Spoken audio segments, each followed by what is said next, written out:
আমরা সুস্থ থাকবো কিভাবে? এই যে রমজান আসতেছে, 30টি রোজা আমি যেভাবে বলবো সেভাবে রাখবেন, তাহলে আপনারা একদম দেখবেন 60-70টা রোগ ভালো হয়ে যাবে। তো প্রথমে আপনাদের করতে হবে যে রোজায় আমরা কি করি, সবার আগে খাওয়া দাওয়া।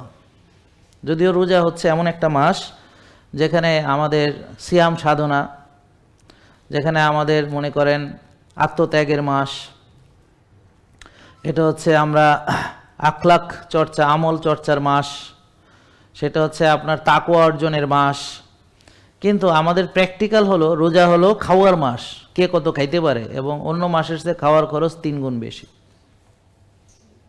এতে করে আপনার সংসারের খরচ 3 গুণ বেড়েছে, আর আপনি বঞ্চিত হয়েছেন সুস্থতা থেকে, এতে আপনার ক্ষতি হয়েছে।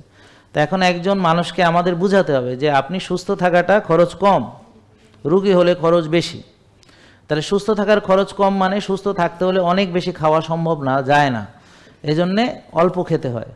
রোগী হয় যারা বেশি খায়, তাদের ভুঁড়ির সাইজ বড় হয়, তারা মোটা হয়, তাদের ডায়াবেটিস হয়, উচ্চ রক্তচাপ হয়, এবং যারা বাইরে শুকনা কিন্তু ভেতরেও অনেকের চর্বি জমা থাকতে পারে, ইনফ্লামেশন থাকতে পারে, অ্যাথেরোস্ক্লেরোসিস থাকতে পারে, কারণ তারা ভেতরে ইন্টারনাল যে মানে সেলুলার ওভারলোড সেটা ঘটছে।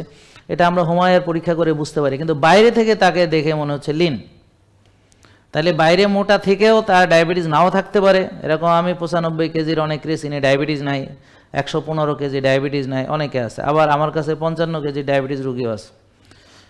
তাহলে ওজনই একমাত্র নয়, আর যা আপনি খাচ্ছেন বা চলাফেরা, এটা সবসময় বাইরে থেকে দেখে বোঝা যায় না। এই কারণে আমরা আপনাদেরকে কিছু পরীক্ষা করাই, যেটা হচ্ছে হোমা আইআর, যেটা দিয়ে বোঝা যায় যে আপনার কোষের ভিতরে কতখানি ওভারলোড আছে। এটার নাম হচ্ছে হোমা আইআর। আপনার সেলুলার ওভারলোড বোঝার জন্যে যে কোষে খালি থাকবে বা কোষে কোনো সমস্যা নেই যখন হোমা আইআর থাকবে 1। তো হোমা আইআর বেশি থাকলে আমরা বুঝবো যে তাদের কোষে ওভারলোড আছে, সেটা ভিতরে বা বাইরে যেখানেই হোক আছে। সোজা কথা হচ্ছে। এখন আসুন আমরা কিভাবে চললে পরে আমার 60-70টা রোগ ভালো হবে রোজার 30টা শেষ হওয়ার আগেই।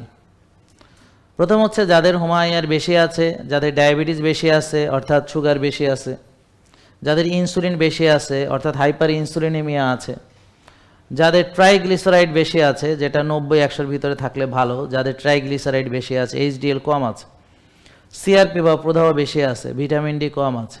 তা আমরা প্রথমে আগে কি করব যে আপনার বর্তমান অবস্থা, আজকে আপনারা যারা এসেছেন যে আপনার অবস্থা কি। যেমন আপনি দেখবেন আপনার ভিটামিন ডি থাকার কথা 100, এখন আপনি এটার কত কাছাকাছি আছেন আর কত দূরে আছেন। তো যার 15 সে অনেক দূরে আছে। তাহলে সুস্থতা থেকে আপনার দূরত্ব, সুস্থতা হচ্ছে 100, আপনি আছেন 15। তো এখন আপনাকে অসুস্থ থেকে সুস্থতা আসতে হলে এই গ্যাপটাকে পূরণ করতে হবে। যে যত বেশি গ্যাপ পূরণ করবে সে তত সুস্থতার দিকে থাকবে। ধরেন আমরা যদি এখন একটা গাড়ির মিটারের মতো চিন্তা করি যে এখানে কাটা, তো এখন 100 হলো তার সুস্থতা, আর এখন আছে তার 15, তাহলে কতটুকু আসতে হবে? তাহলে আপনারা রোজার মাসেও রোদ পোহাতে হবে। তো কখন পোহাবেন সেটা আপনার ব্যাপার, যে দুপুরে 15-20 মিনিট পোহান, বিকেলে রোদে একটু দেখেন গায়ে লাগান, সকালে রোদে একটু গায়ে লাগান, হয়ে যাবে।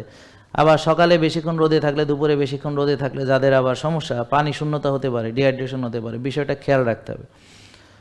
এজন্য আপনাদের উচিত হবে যে রোজার মাসেও রোদ লাগানো।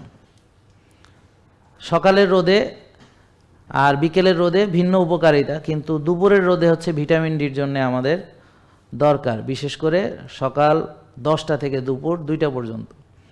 এই সময় রোদে গেলে ভিটামিন ডি বেশি হবে। এই সময় যে ফার ইনফ্রারেড আমাদের, তারপর হচ্ছে আমাদের আল্ট্রাভায়োলেট, তা আমাদের এই আল্ট্রাভায়োলেট রশ্মিটা আমাদের দরকার।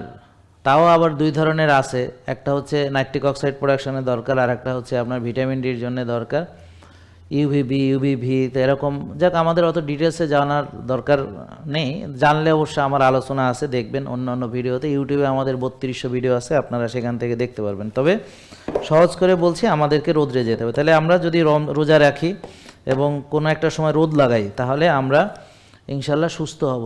জেকে লাইফস্টাইল লিমিটেড, ওষুধ মুক্ত সুস্থ জীবন।